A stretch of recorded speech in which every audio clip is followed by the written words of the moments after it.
Michael's house, Fish Easy. You guys might know him already. Hi everyone, welcome. And there's 12 of you guys on, 11, 12. Just say hi to everybody.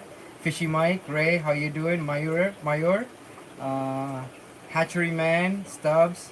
Hope everybody's having a good Sunday. So we're gonna do a full fish room tour at Fish Easy's facility here. There's a lot of cool fish, a lot of tanks, a lot of small baby fish, a lot of adult breeding pairs. It's a lot of information. So stay tuned, watch till the end. And if you're new here, subscribe to my channel as well as Fish Easy's channel. I'll put a link to in the description down below. It's very easy. Fish E letter Z. So Fish EZ. Very easy to find. I'll have a link going up here if one of my channel moderators can put a link down here. That would be nice. What's going on? Live feeding ASMR. Jonathan Glows. Hope you guys are all doing great. Okay, so we're gonna flip the camera without further ado and let Michael take over. And yes, again, please subscribe to Fish Easy. Let's get him 2,000 subscribers ASAP. Okay, and give this video a thumbs up if you're watching this, and go to Fish Easy at the end of this video and subscribe. I'll put a link on the description. So we're gonna flip the camera and let Fish Easy take over and show us his fish room. Welcome to my fish room.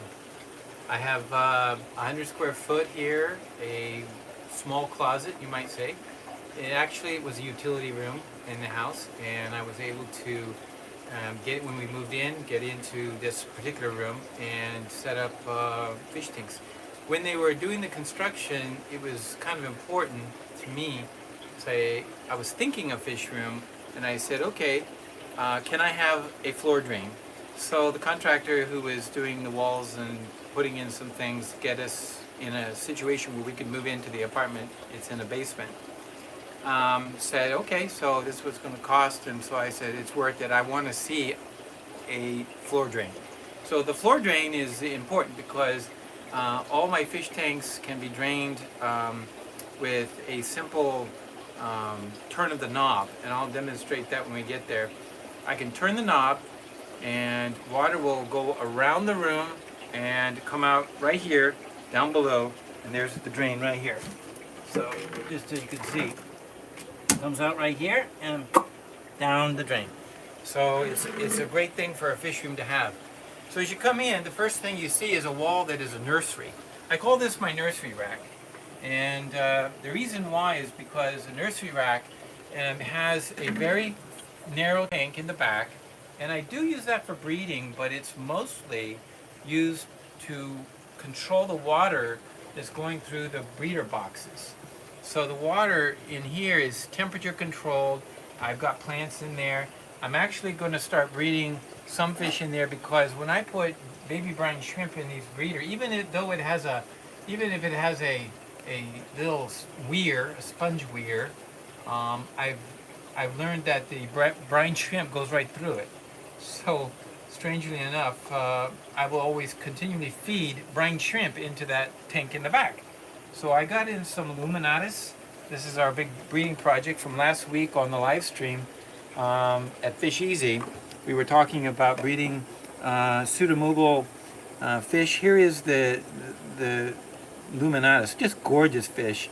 So I put a mop in there, and each week I'll collect the mop, and the mop will be put into a container.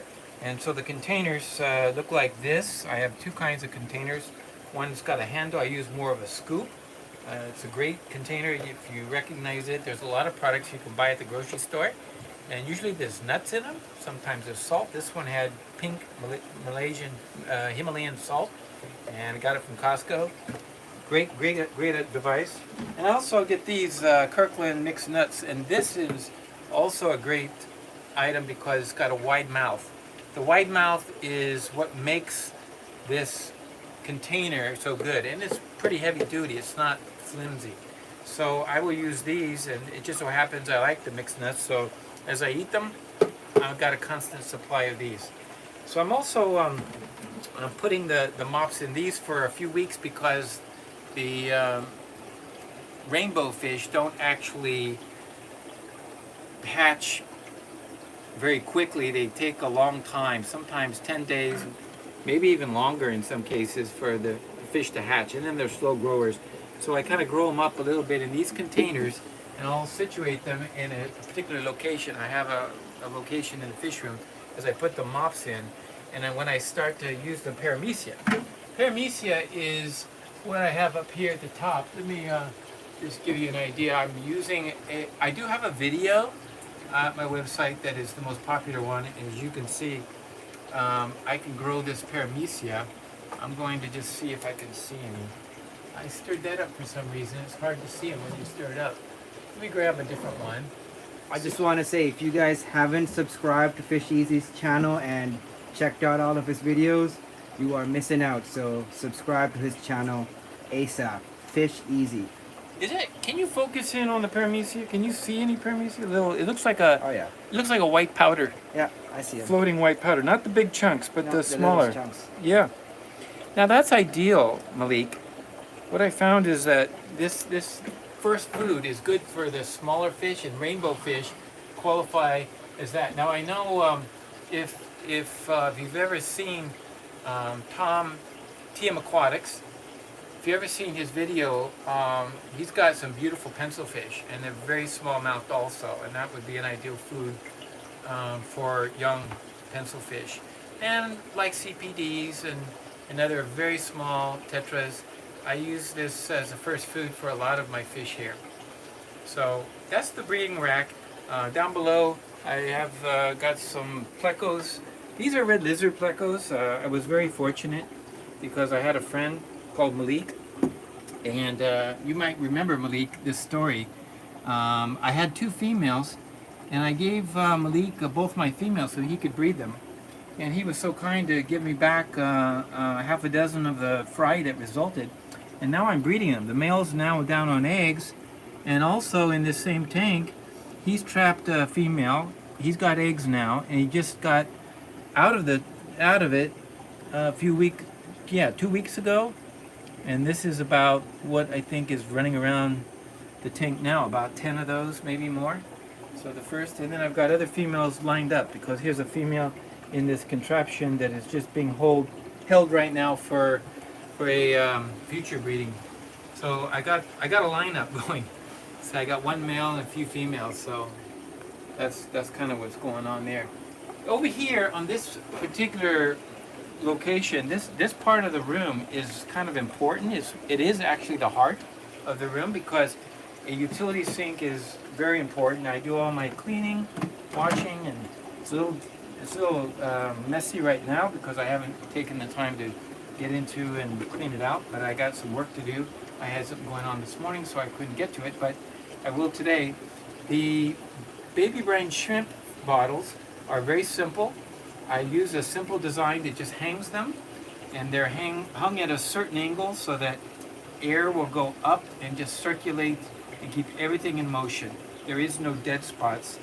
The bottom, I don't use the double, where some people have the the cap that has 2, so that you can put 2 lines, and one for draining and one for air. And I like to use the same one for 2 reasons. One is that it forces me to take it off and clean it, and but I have another method of draining, and that is, what I'll do is I'll take it and detract this kind of lengthy hose from the back, and I'll just loop it down into the sink, into this container here.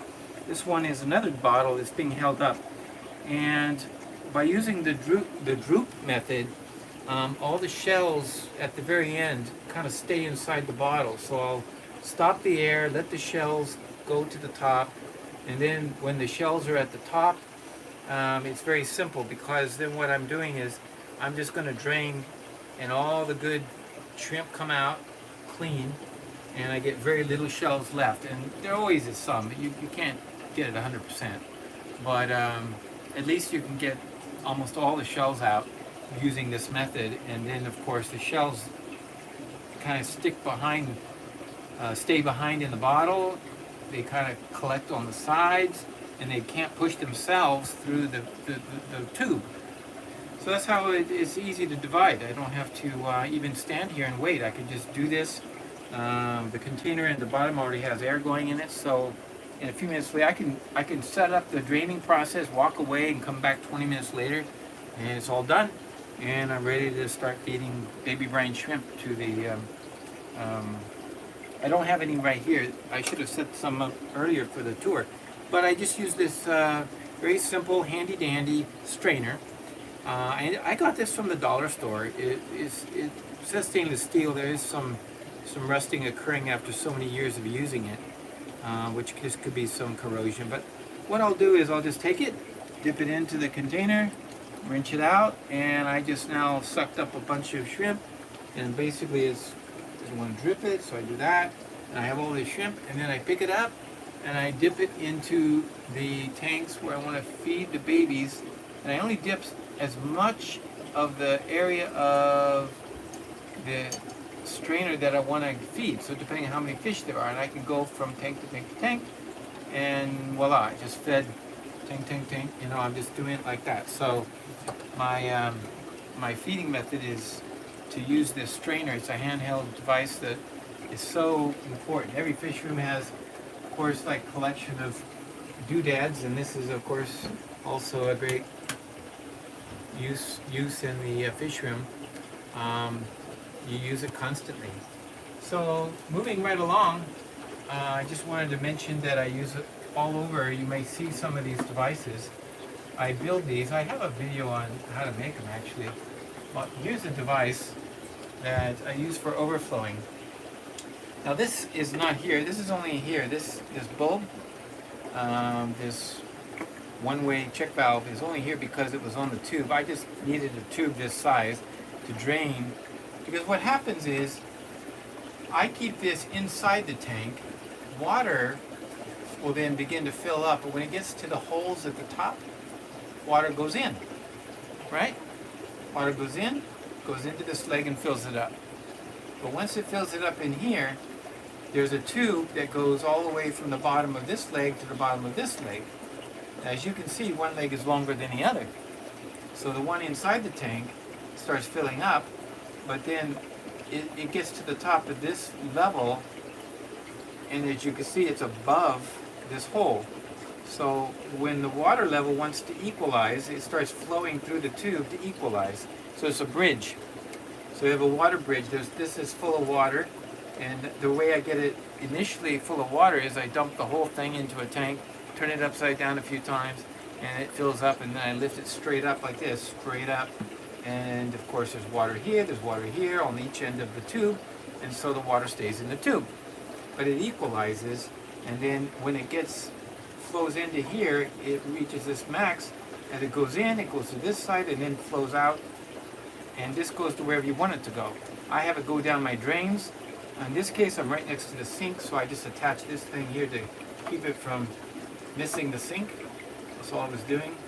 So this was going to sit here, and I'm going to just put it right there. This little 2.5 gallon then can be changed.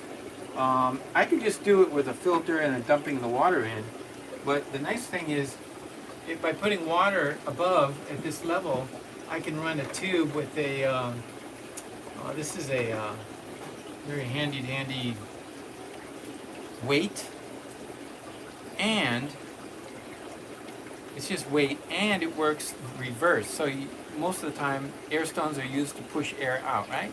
In this case, I use it to suck water in. It just works great for that too. And so, because it's porous, and I put it at the bottom of the container, then I just control the flow amount with the valve, and I just let it, I can do it right now. I go get it started. I think it's got some, get it started, I think there's water in there. Check to see if there's water. Feels like there's water. Oh, it's probably not got that much water in it. Huh, sometimes I took on. Nothing. Oh, maybe I got the valve closed. That's what I was thinking too. Oh, I do. Huh. There we go. How good that was. That's why the valve's there, right? Be able to shut it off.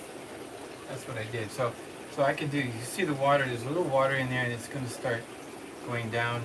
Of gravity will just pull it out. I don't even have to suck on it usually. There, it's 'cause coming. yeah, if there's any water in it, it's going to come out. So then I just take this end, I put it in here, and this will start to fill up. But this won't overflow and get all over, make a mess, because when it gets to the top of those holes they'll start flowing out into the leg and then out into the sink using this tube. That's it. That's the design, and I hope that's helpful. I know there's a lot of people who got videos out there on how to do this and everything, so I'm going to put some fish in here maybe tonight. I always move around on the weekends. I'm always busy moving fish around and moving them up into bigger tanks, and then of course growing out. So quick continuation. That was a lot of information. And these little tanks here, these are just like where I start them. I don't know if you have a chance to see. These are baby catfish, Lucipinnis, Synodontis lucipinnis. These are from June 28th, and you can see there's quite a few in there. And then these I just put in the container today. I'm going to put a little sponge filter like over there. But these aren't even eating yet. These are small. They're just finishing their yolk sac. So I'm going to put some baby brine shrimp in there today. These are ready to go in. These are rams, and these are going to go to a breeder box. And this one is a bunch of angelfish, and the batch is on the bottom. They're wigglers right now, and so I like to use these round containers. They're glass because I like the glass because they're easy to sterilize. They go good that way. Mm-hmm. But on the other hand, they're round so that the fish don't get piled up in the corners. Nice. I have something just okay. So we are gonna have a question session at the end. So stay tuned till the end. And everybody that just joined, subscribe to Fish Easy, to his YouTube channel, so you can also ask questions and learn a lot more than what you can do with a simple tour. But we will have a Q&A session at the end of this. Yeah, I usually live stream on Saturdays usually, or at some point, but it's called Fish Room 411 in the title. I always use that title because it's like 411 is like information. You know, it's like years ago we used to dial 411 for information to get somebody's phone number or something. And so I just started using that as a cue. And it just means that, you know, I like to share information with other people, and this is like my hobby is what I learn and sharing it with others. I'm not in it to stop people. Oh, those are, I like this is a tank of black rams, and I don't even know where I'm going to move them next to. I have a question, move to where? And so I'm not even sure what tank they're going to go to next. This is a 5-gallon, but this is a beautiful tank of black rams. And they're coming along very nice. And one of the things that's nice about this particular set of rams is you notice that there's not a lot of deformities. They're all really good. There's no little runts. There might be one or two. And they're all black. But they're all black. There's no golds in there. There's no nothing. It's just a beautiful, beautiful spawn. And I'm really looking forward to seeing what they look like when they get a little bigger. Oh wow! Look at them. They're sparring. You get that? Yeah. Look at them spar. Look at those guys. They are so outstanding. I don't see that too often. They start sparring like that. Ooh. Yeah, there's males. My drink is in the way. Oh, yeah.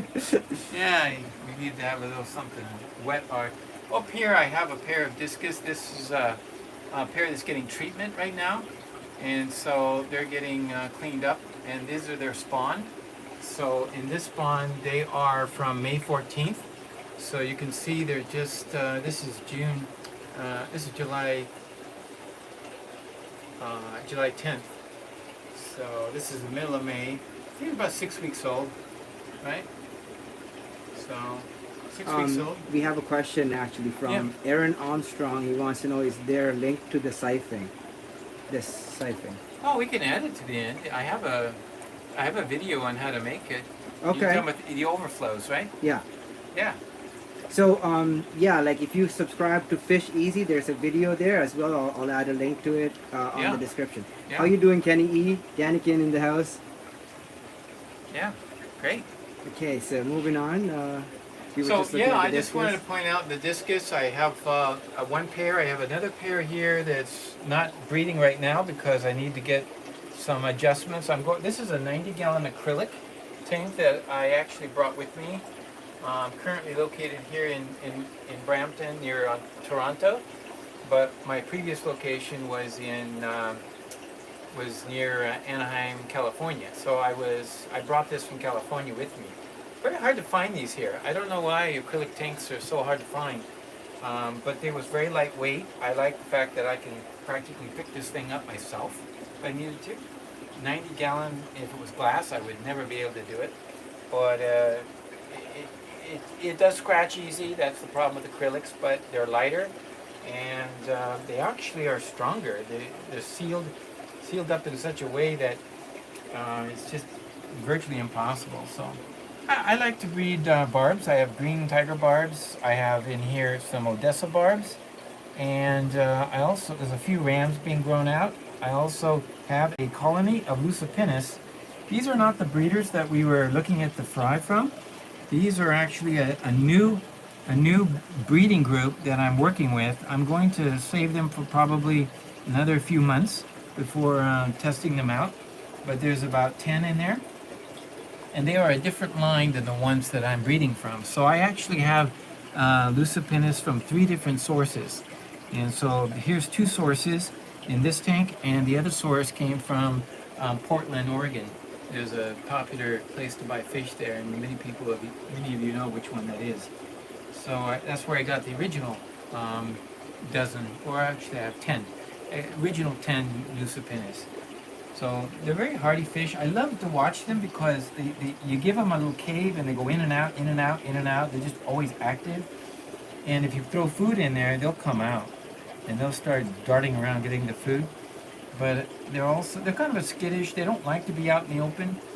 But they're actually from Lake Tanganyika, and they're actually an African fish. So they're quite unusual. In my tanks, in my fish room, they're kind of like a different, they're unique, and I don't have other Tanganyikas. And so these ones, though, I really enjoy having. And they breed quite well in our water, I'm assuming. Yeah, the harder the water, the better. And everybody here in Toronto complains that it's so hard and very alkaline. So they seem to do great in the tap water here. So TM Aquatics Tom wants to know, Yeah, are the Odessas from Greg Sage? they are. They are. Actually. And I don't have the L82s anymore. I didn't have a big enough tank at the time, so I sold it to a friend of mine. Like a few weeks, I think about a month after I got them. So I am gonna get some more. But as far as size, they are quite large. The bigger males were like about, I would say, close to 8 inches with the tail, and the females were maybe 6 inches. So they do get quite large, but they seem to start breeding at a younger size or smaller size. So I'll try to do more updates when I get another group. But thank you for joining. Yeah, I think that's great. This is an example of a tank. This is a 40-gallon acrylic. This also I brought with me, but as you can see, there's a lot of angelfish in here. These are going to be quite a display in just a few weeks. They're growing so fast. But this is a tank that has a siphon valve. I don't know if you can see. Can you shoot the camera down below and see the valve, the blue valve? Mm-hmm. See down below. Hold on 1 second, I get it.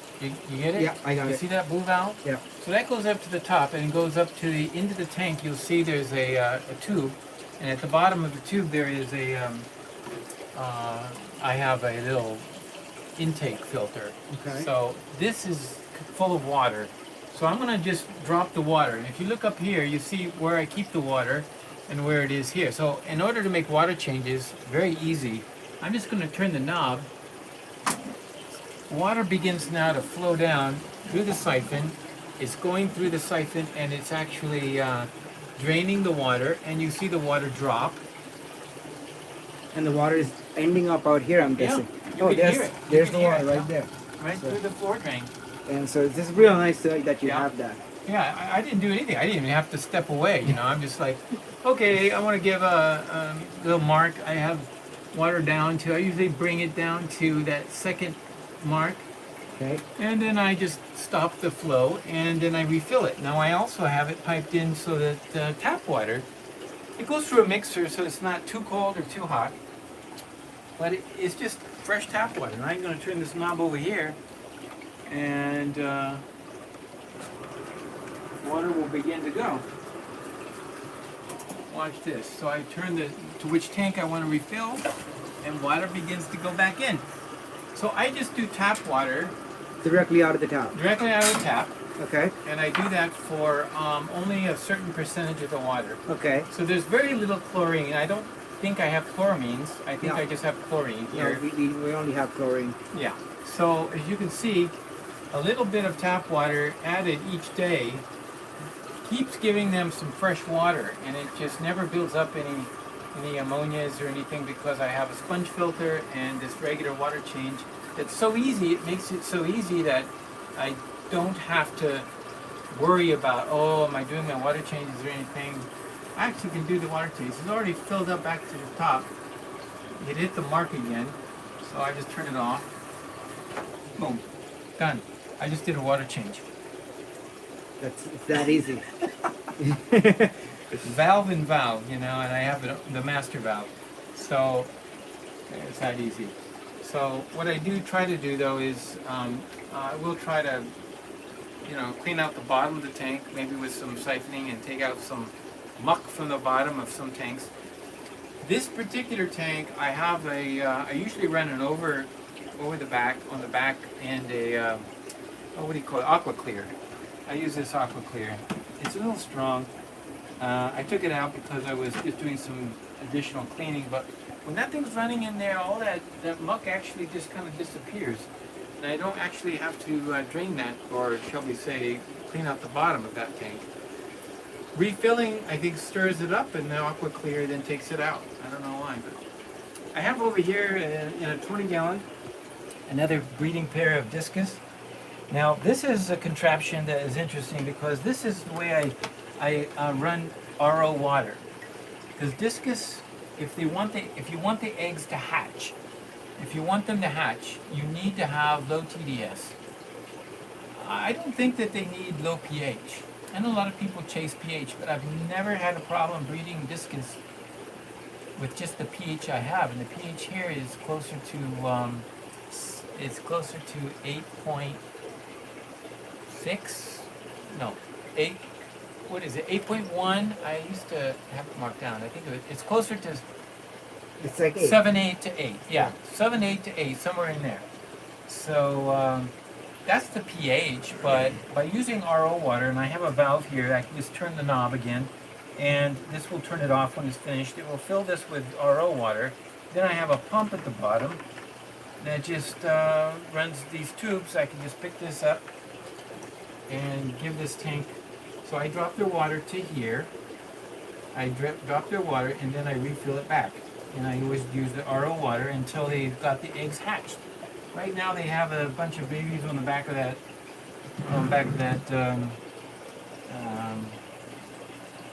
cone. It's a cone. It's a homemade cone. These homemade cones came from Mr. Bob Wilson, and if many people know him, he has bred Discus for decades here in Toronto area, not too far from here. So this pair is a beautiful turquoise pair. Right now I keep the lights off. Don't want to just make it too bright. I wait until the fish or the baby fish are actually with the parents, swimming strong on the body of the parents before I'll put the light on. And they just get indirect light from the fish room. It's plenty. It's good enough. And question: how much RO do you use, or is that it's just when they have eggs? You just I continue to change the water until the TDS drops below 90. Now, I'm only going to change it, as you see there, 5 gallons. That's all I have is a 5-gallon bucket. So I'm only going to change 5 gallons at a time. right. So it's a 20-gallon tank. So I 4 might times. change a quarter of the water, and then I'll have to create and heat, because I also have a heater in here. I'm not going to throw cold water in there. Here's a heater, and so I'm going to heat the water. And when the water is up to temperature, and the bucket is full, then I will do a water change of 5 gallons again. And I'll just keep doing that and keep doing that until the TDS keeps dropping, keeps dropping, keeps dropping. Under 90, I think this was 60 TDS when they went down. I checked it when they went down on eggs because I wanted to know if they were going to hatch. So good. It was good enough. It was low enough. In this case, I was happy. And they hatched. So then, now that they've hatched, there's no point in keeping them in RO water. So I will slowly, when I make the changes, do the same amount, that 5 gallons worth, but I'm not going to use that water. I'm going to use the water up here. So up at the top of this stand, I have this 25-gallon tank, which has a drain also. This is also a siphon drain, so all I need to do is turn this, right? So this is going to, if I turn it right now, water's going to flow through. Where is it going to? Oh, I have it set up in a holster. So right now it's flowing into this bottom tank. It just so happens. Okay, I So see it's it. you see it going into the top? I'm just giving them a water change. These are German blue rams. Yeah, they're getting a water change. Now all I have to do is fill this tank. It actually automatically, if I get too much water, if you look in the back, this particular one has a special overflow. It has a tube. It's purple. Can you even see that? I see that, Yeah, yeah. the purple tube. This purple tube is a feedback loop, and what it does is, it normally, if the water level gets too high, it will just drain through the back. And that video we talked about earlier kind of explains the difference between the overflow, and this is an overflow slash. Also, when the water gets too high, the purple tube gets clogged, or shall we say filled with water. There's no more air at the top, and so it becomes a siphon. So then it suddenly starts, like it'll start trickling water, trickling water, trickling water. Oh, now I got too much water. It suddenly realizes that there's too much water here. So it changes over to a siphon and starts pulling the water.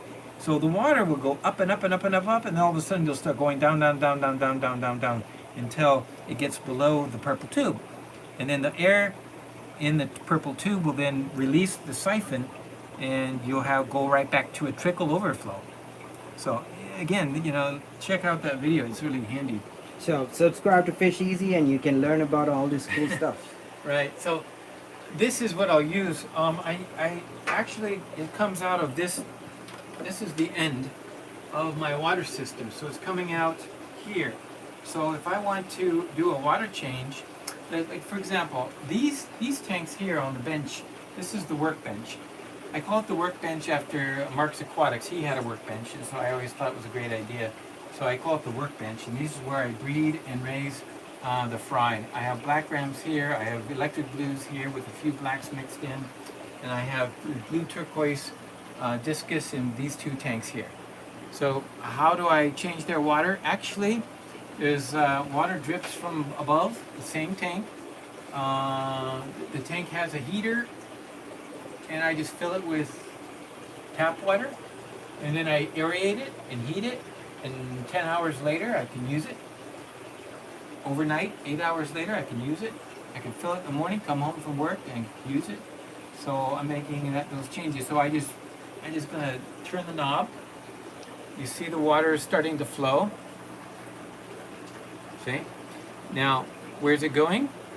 It's going into the tank at a certain rate. Okay? It's slowly going into the tank, and then when it gets full, the back of the tank has one of those overflows. So with the back of the tank, it's going to go down the drain, and I'll start to hear it trickle out in the drain when this gets full. So I'm going to just simulate a few hours, not an hour, but some time going by. I'm going to just pour some water. I'm going to turn my knob. I want to get it faster. I have a pump at the end. I'm going to use the pump to make it even go faster. Watch. Boom. Now it's really pouring. We're going to fill this tank up to the brim. So all I got to do, give them some fresh water and turn off the pump, turn off the valve, and go on to the next tank. Turn on. And the question is, now what?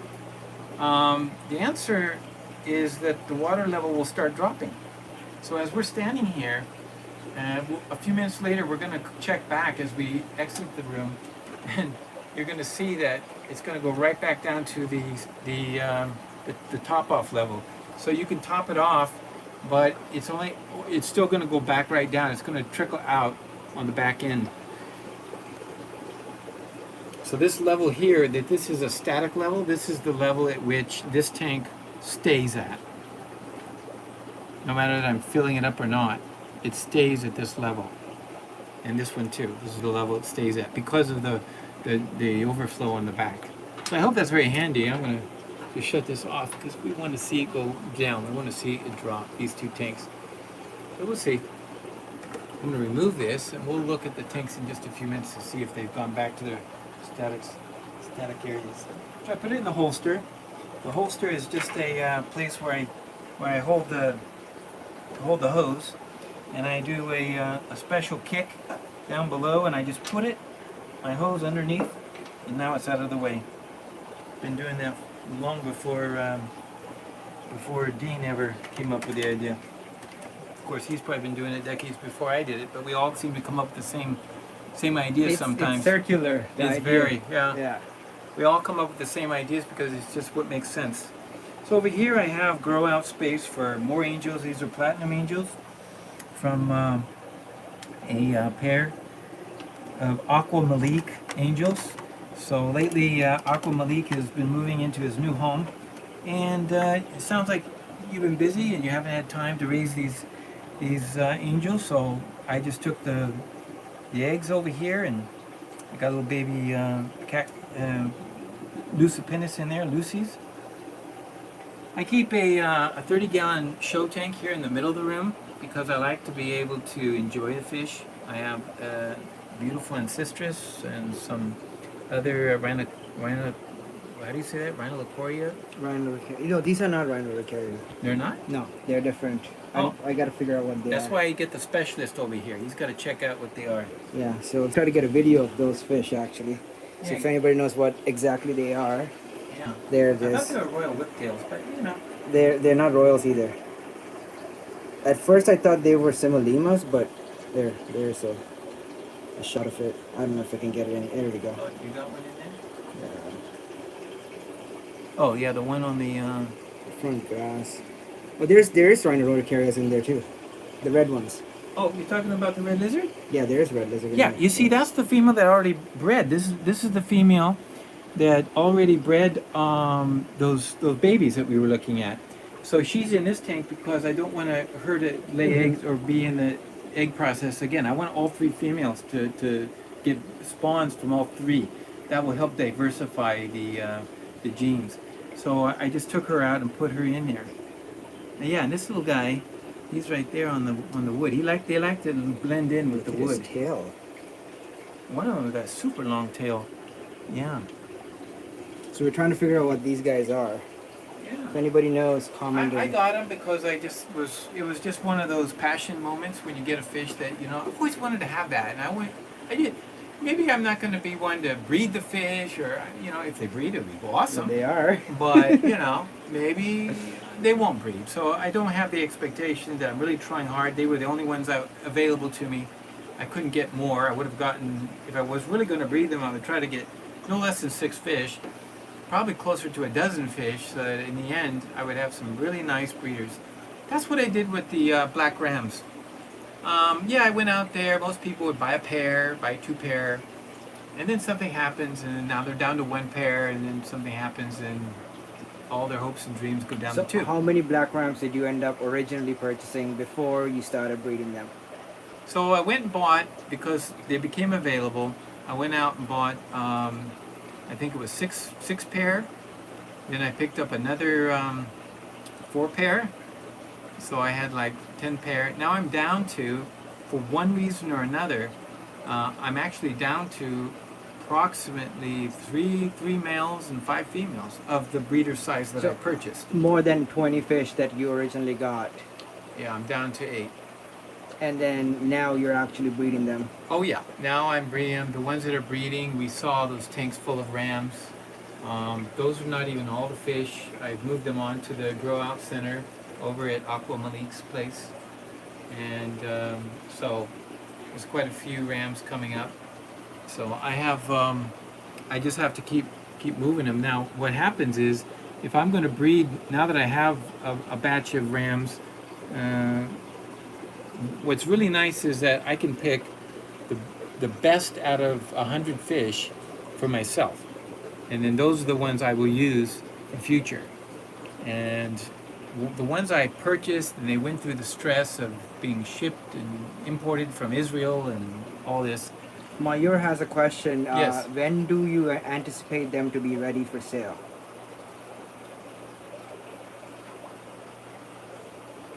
You know, I can answer that question. We have some available now. Yeah, I can answer that question. Look, the actual answer to that question is German blue rams are ready for sale about 4 months old. 4 months old, they're just that prolific, they're just that fast growing. Electric blues and the blacks are the same, and I kind of suspected that would be the case.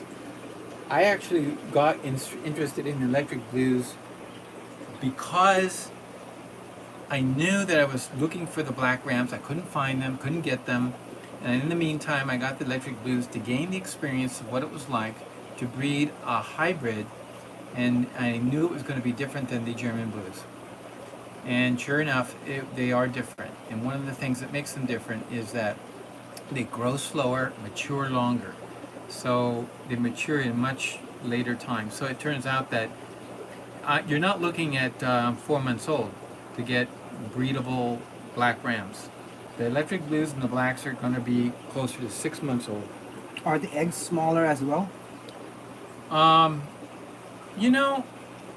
It just seems as though nowadays, whether they're small, I think the smaller eggs come about as generations go on, and I think even the German blues are smaller eggs than what they used to be years ago. So the fact is, yeah, I use paramecia maybe in the beginning. I use maybe some microworms to feed in the beginning. Whereas years ago, you could take German blue rams and they could go on to baby brine shrimp right away. Yeah, I remember that. Yeah. So the answer to that question is yes, they're smaller, but so are all the rams. It seems like they're all quite small, and when they hatch, they're very tiny, and a lot of people have difficulty with that. In fact, they don't have great success. They don't raise a lot of fry because they don't realize that I got to get smaller food in there, in the mouths, at a younger age. And here's the reason why. I think I have the answer as to why this is the case. I think they're all born premature. I think that they're hatching premature. It's like being a hybrid. They're coming out of the egg sooner than they would have. And in what's been my experience is that, 2 days at higher temperatures or up to 3 days, they're hatching. 3 days. Usually German blue rams take about 4 to 5 days. Well, now the ones that I have hatch in 3. Okay. And so that's why they're smaller, because they're hatching prematurely. So that's what I mean. They're like preemies. And so they're coming out smaller, and they're like, how do you treat a preemie baby? You put it in an incubator and you got to give it till it develops a little bit more. And that's what's happening. And that's my overall, it's empirical evidence. It's just my observations. So again, with the black rams, it's the same thing. They're hatching in 3 days and they're free swimming in 3 more days. And compared to the angelfish, amazingly enough, the angelfish take more like 5. What would you say? 5 or 6 days to hatch? 5 days, yeah, 5 to 6 days. 5 to 6 days, and then 5 to 6 days to even They're get big, beyond though. that. And they're bigger. Yeah. And they're going right on baby brine shrimp. Yeah. Yeah. So these tanks down here, if we just move down a little bit further, I like these tanks. They're 10 gallons. They all have the siphon. If you can, I don't know if you can get a picture of this Apistogramma. They're camera shy. Yeah. He was out here earlier. When I Oh, came he's out. gorgeous. There He is gorgeous. But I think it's 2 males. I think I have a sleeper male. I don't have any females. It turns out I think I have all males. That's the problem when you get fish. You're not sure. They're at a younger age. Here he's coming out. Let me see if I can. coax him out with a There he little is. activity at the surface. There's the big guy. Oh, you actually have a pair. You Oh, think y- it's a female? The little guy, I mean, it could be a sleeper male. You're right now that I look at it. The big guy is a male. He for doesn't sure. act like he doesn't behave like a female. That's the problem. So I know the behavior should act differently. So observation tells me otherwise. And what are these guys? The checkerboard. They are Dicrossus maculatus. They Oh, are okay. checkerboard cichlids. And these are checkerboard barbs. They just happen to be in the same tank. Checkerboard. This is not the checkerboard tank, by the way. It just happens to be so. These little guys are checkered barbs, young ones, and they're just starting to mature out. They're probably almost to the age that they could start breeding, but they're about half grown. Maybe they'll get a little bigger than that, maybe 75%. But the checkerboard cichlids, there's I think 5 in there. I've got a couple nice looking males, and they're showing lots of neat colors. And then I'm doubling up on with the Furcatus rainbows. You can see I'm breeding rainbows with the mops up here at the top, and they hang out at the top and stay there. They're a great ditherfish. And they breed in the tank just like that. Yeah, so they're going to breed in there, and the other fish don't see the eggs because they're kind of hidden inside the mop. So I'm going to pull the mops. Oh, here he is, right here. Can you get him? Yeah. He's got color. I don't know if I can bring the light over, and he's going to jump. But what color on that fish? He looks nice. You know what you should do? Oh, look Take at your that. flashlight and hit him with the light from the front. Oh, he'll zip away first for sure. And you get some gold lasers in there, I'm guessing? Yeah, there's some my gold laser cories. They're kind of like in a holding tank right now. I don't have a good breeder set up, and if Tom is still online, I feel embarrassed. Don't look at this, Tom. You know, Well, it's there's like a good group at my house also that you can take and put together because Yeah. I haven't had any success yeah. with them. These need to be given a real good breeder tank, something like what the way Tom sets up his tanks, Mhm. and these guys are looking good, and I have bred from them. They have raised some fry, but not in any large numbers that I would like to see. Yeah, So, I mean, to raise 5 little cories it doesn't do anything. is not yeah. much. And here is black rams. Here's a nice batch. I know, I did The same thing I same did. thing you did, yeah. And these little black rams are, again, from that same pair that did so well, and they're really nice looking. And They're here, all black, isn't and it? they're all black. And this is one of the ones that I purchased. You can see color on that girl, and she's just holding here. I like to separate them from the males if they look like they need to be conditioned up. So she's in here just getting conditioned. When she's ready to accept a male again, then I'll take her out and throw her into one of these upper tanks. So up here, you see there is a black pair here. I have a male electric blue, a male electric blue, and a male electric blue. So these are just 3 males. So I'm waiting for There's the black one. oh yeah, they think they're getting fed. They actually went down on eggs last night, so I have a black spawn to pull out, which I'll do in a few hours. Oh yeah, she's very defensive. Oh yeah, she's very defensive. So she's there, and and I have these tanks here. I'm cleaning 2 of them. I just cleaned these 2 because they were so full of algae and so forth. I decided to do a reset, and a reset means that I will actually bleach the tank. 24 hours later, then I will empty the tank and dry it out, and then I will refill it with water and start the process over of putting a set of tanks in there. So I have 4 4-gallon tanks up here.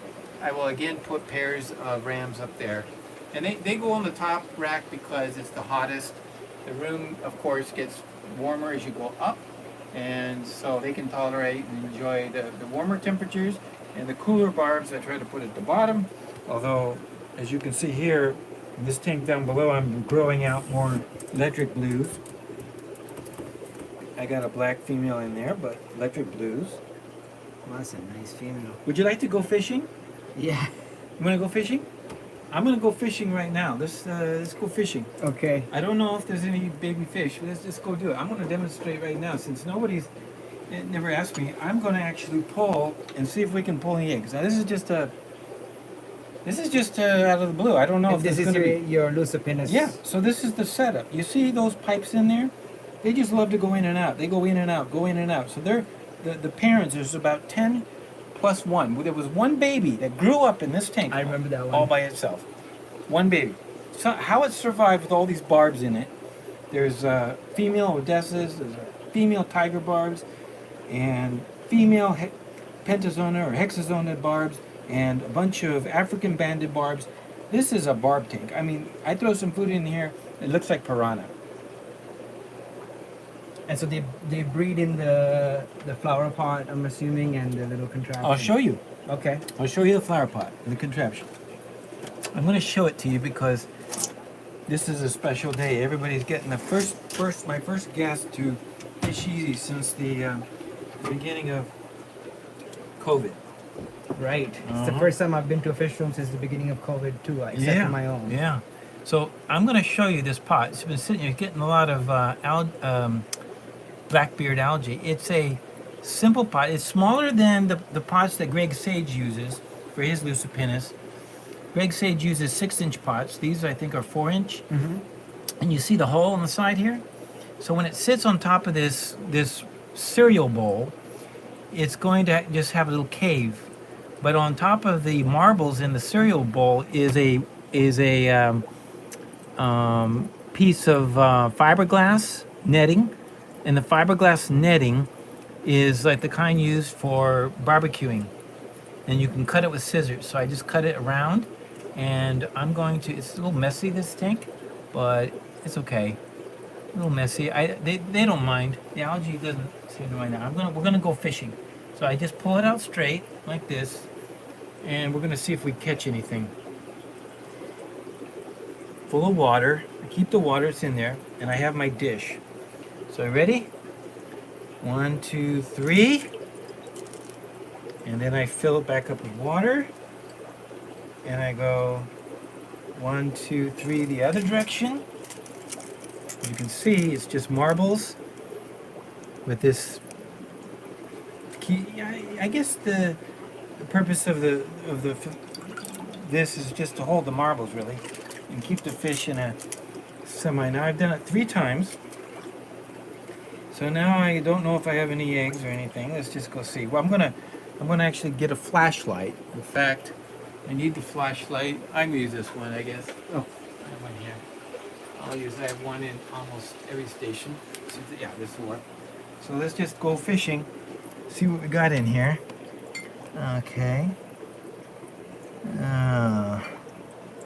So I do this every 3 days. I don't see anything. Wait a minute.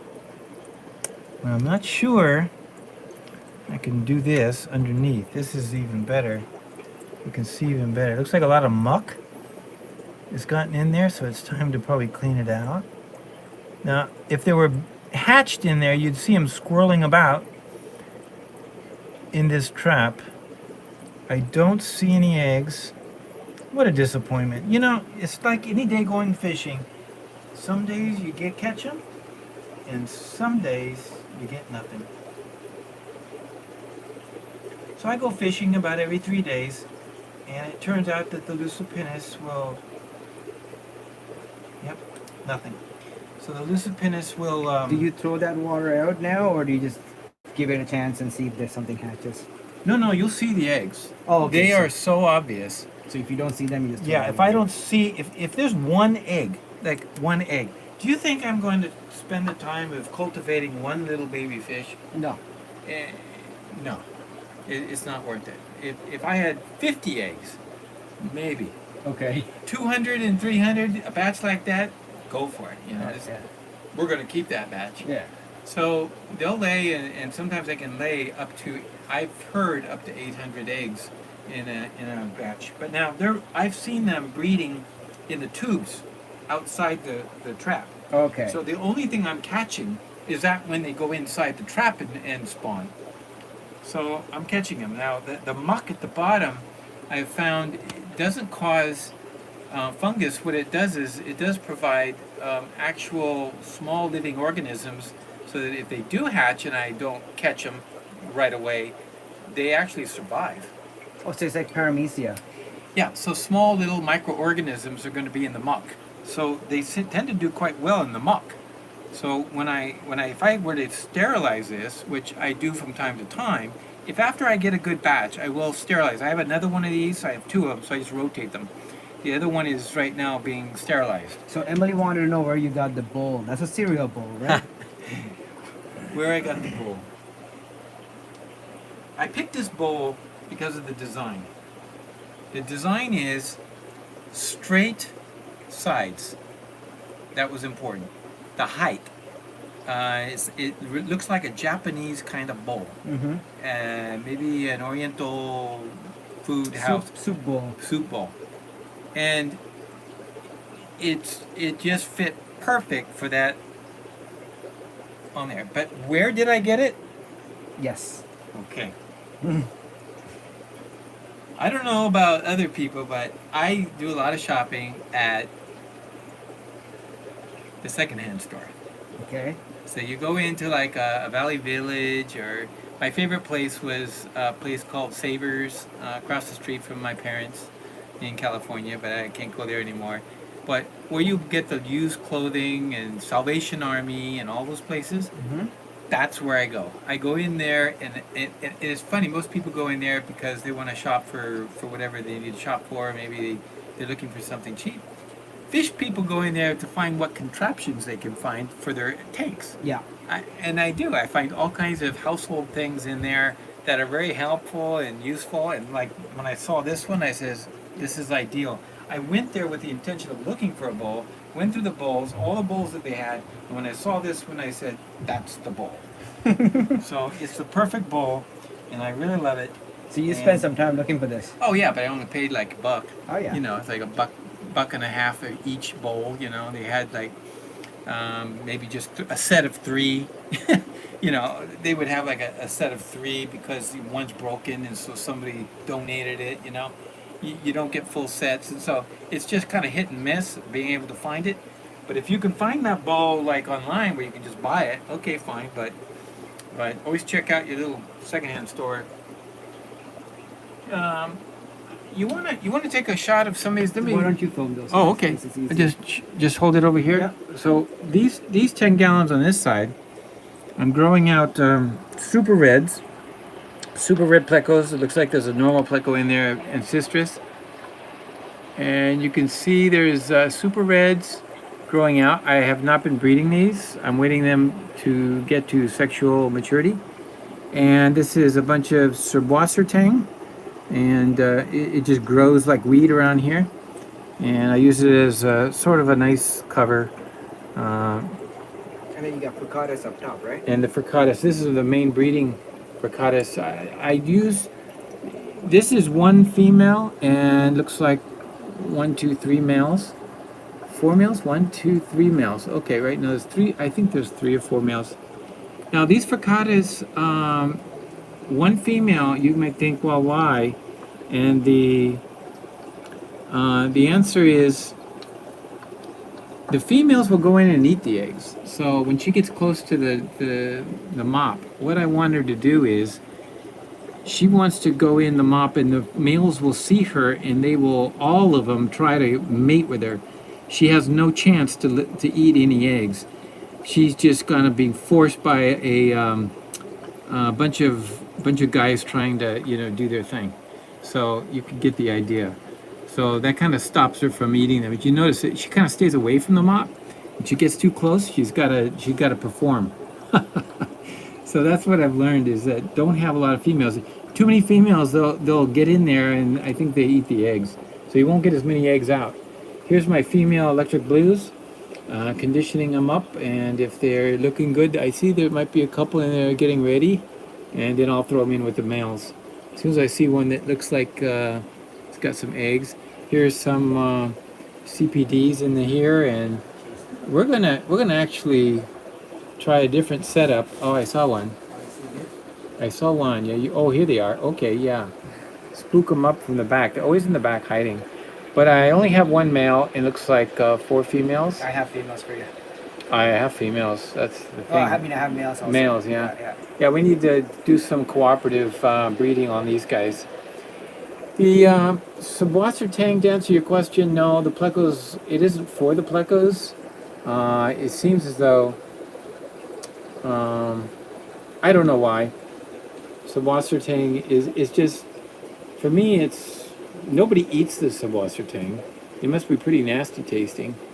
But as you can see, it just provides green, and I use hornwort. And the floating plants are great because the fish always feel more secure with floating plants. And sometimes I've had issues with getting them to grow. In the beginning, I couldn't grow a single hornwort. It took a lot of patience to get to grow. Now I can't get rid of it. So it's funny how it goes in waves. So that's pretty much the room. I'm gonna let you see Malik enjoying the. There's some nice fish in here. There are. These are going to be the pandas, the platinum koi hybrids. Yeah. Yeah. They're coloring up already. Yeah, you can see in those fish some of the patterns and stuff. Yeah. So they'll be in here probably another. They'll be in here another few weeks, and then when they start getting too crowded, we'll move them out, and we'll give them a couple of large tanks for polishing, for final, before sale. Yeah, want to say hello to some of the folks? Yeah. What's going on, Steven? I know I saw Steven P earlier, ADHD. Well, everybody that joined in, that watched, there's 41 of you watching, thank you so much. If you like this type of content, give this video a thumbs up. Also subscribe to my channel as well as Fish Easy's channel. Most of you are subscribed to my channel, but you haven't subscribed to Fish Easy, so highly recommend doing that. Thank you, Sandy, for putting up the link. What are the angel fish being fed? Hatcheryman wants to know. Okay, good question. I actually feed them Dr. Baslier. Mm-hmm. So it's a fine, very small granules. I don't know. Size medium? Size medium. Yeah. I have actually the actual container. Here we go. This is what I feed them. We need to buy bigger containers. I have a bigger container. This is just. I know. But this is the one that I feed them now. So they're on the Dr. Baslier. I think somebody else quite wants nice. Dr. Basilier. Oh yeah, these guys eat, they're too much. I gotta be careful. I try to, these will be subject to bloat if I feed them too much. So we're gonna get to some questions. Steven Yeah. Truth Seeker says, what have I missed? A lot. Oh, Watch what the has he video missed? from the top. Yeah.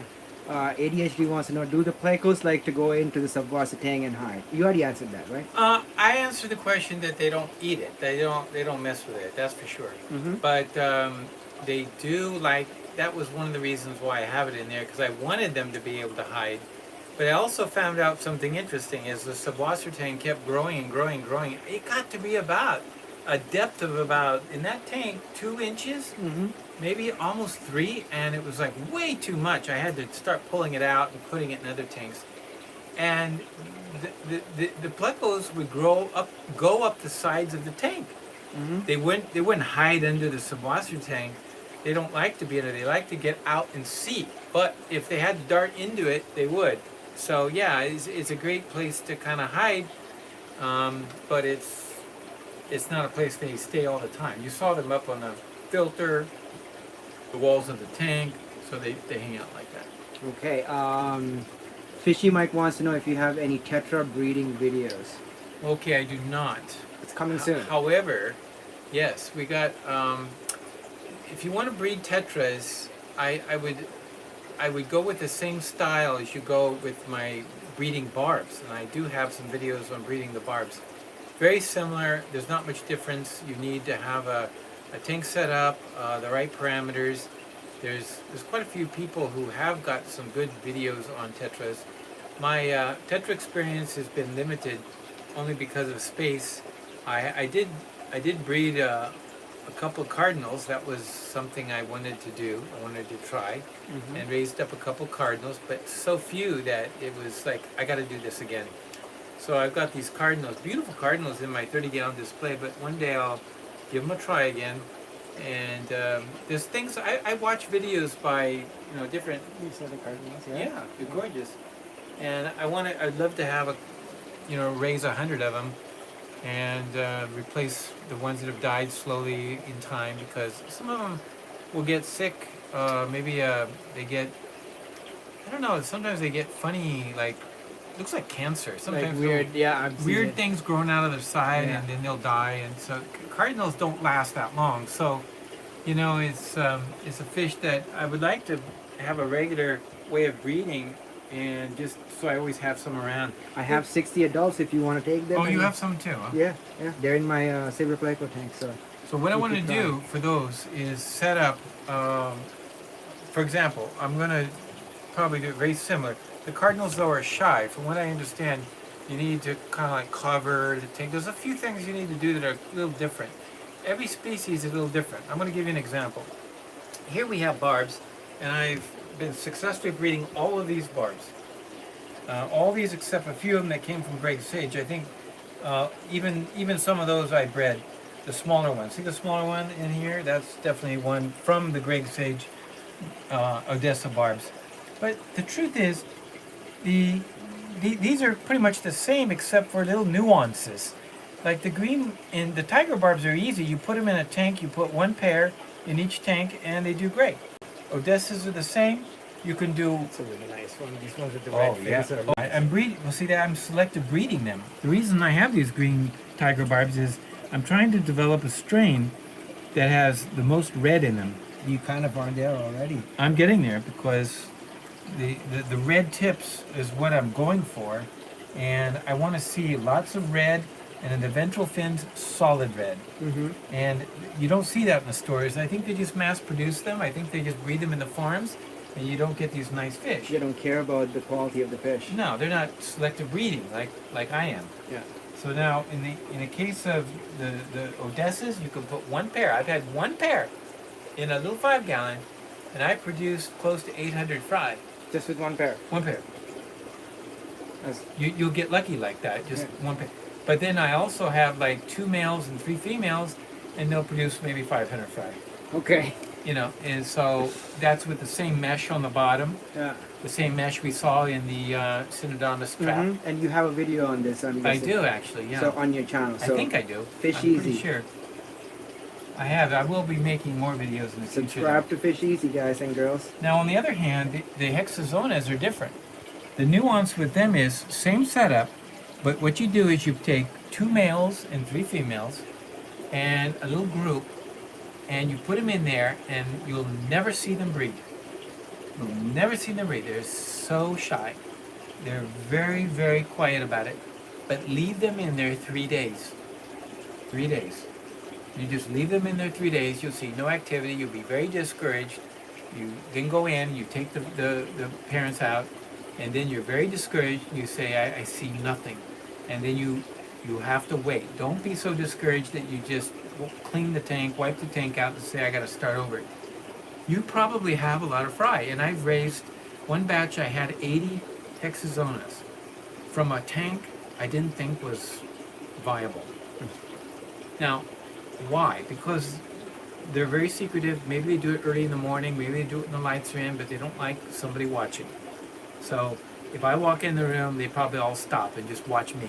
Mhm. Who knows? But whatever it is, they're a little different. In the case of the Odessas, you put them together and there's activity, and you can watch it. You got some nice Odessas in Yeah, and the tigers are the same way. You'll watch them from a distance. You can just watch them from across the room, and you'll see them go to town. I also would love to breed more of these. These are green platinum. I have a green platinum, male and females, but every time I've tried to breed them, I get very small counts, very like 2 fish, 3 fish. I don't get any massive numbers, and I don't know why.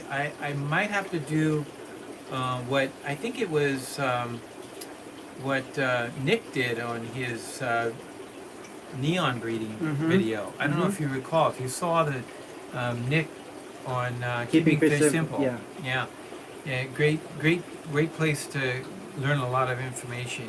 Nick said the other day that when the fish are just put together and bred once, they sometimes kind of get a little more egg bound because they haven't been breeding on a regular basis.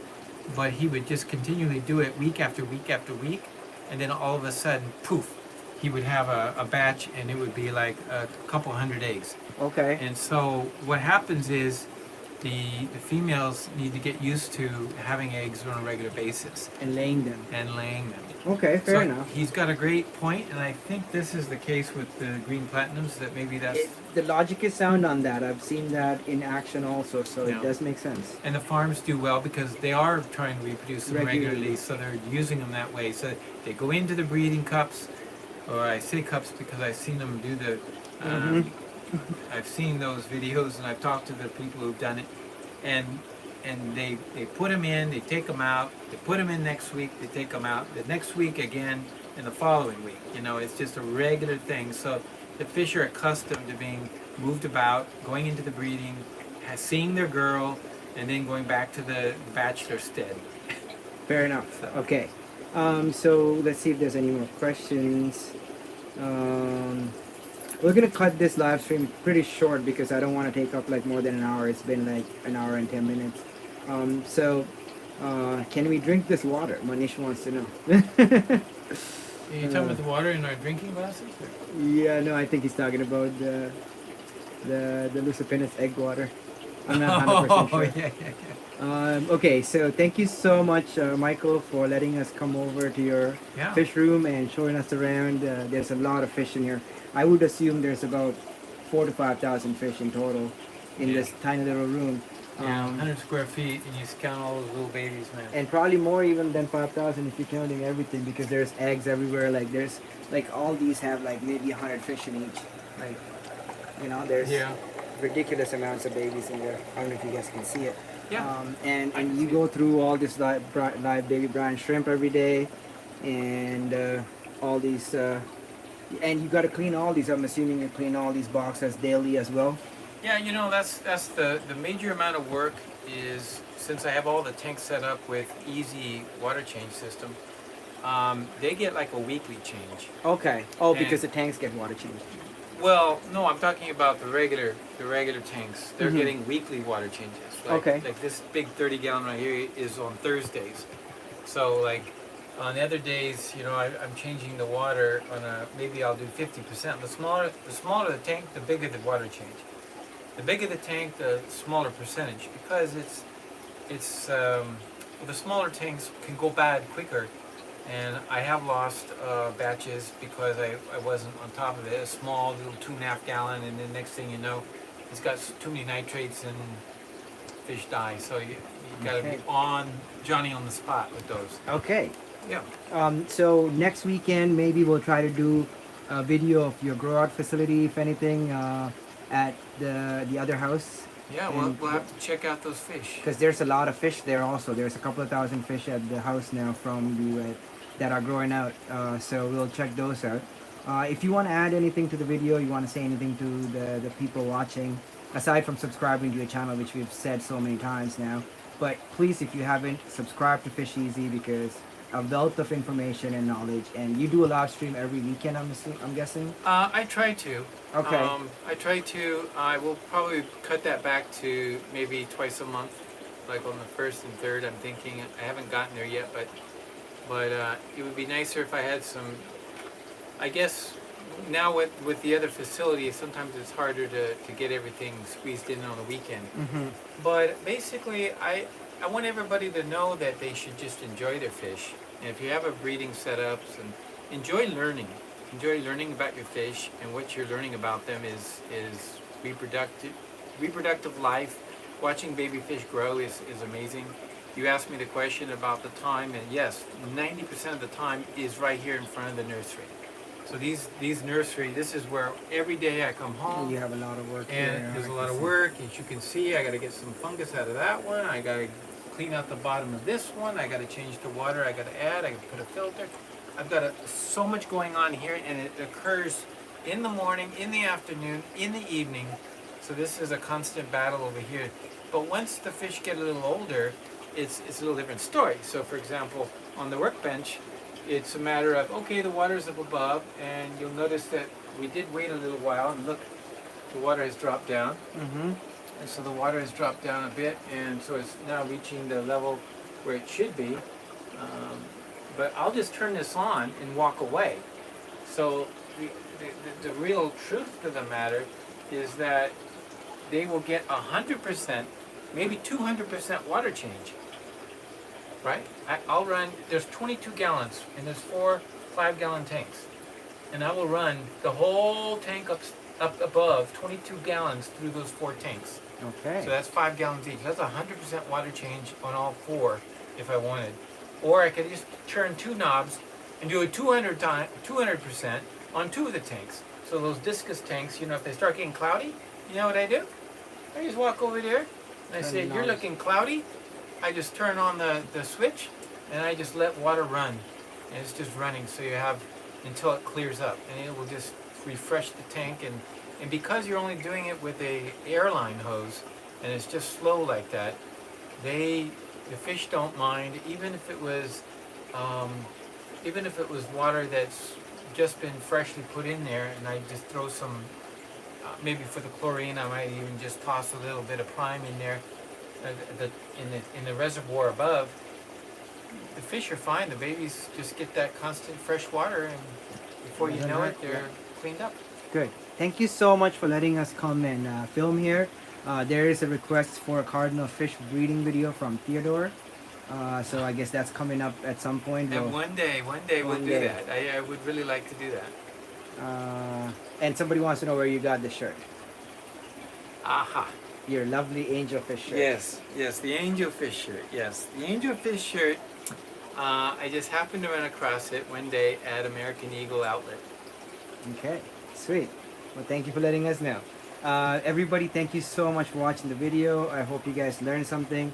I hope all of you guys and girls subscribe to Fish Easy. And thank you again, Michael, for letting us see this part of your breeding facility. And next weekend, hopefully, we'll try to do a video at the grow out facility where we can look at all the fish you have brought over to the grow out facility and go from there. Thank you so much, everybody. Hope you all have a great weekend. We love you all. God bless you. And keep it fishy, I guess. Right? Keep it real. And enjoy your fish. Thank you so much. God bless you. Okay, there we go.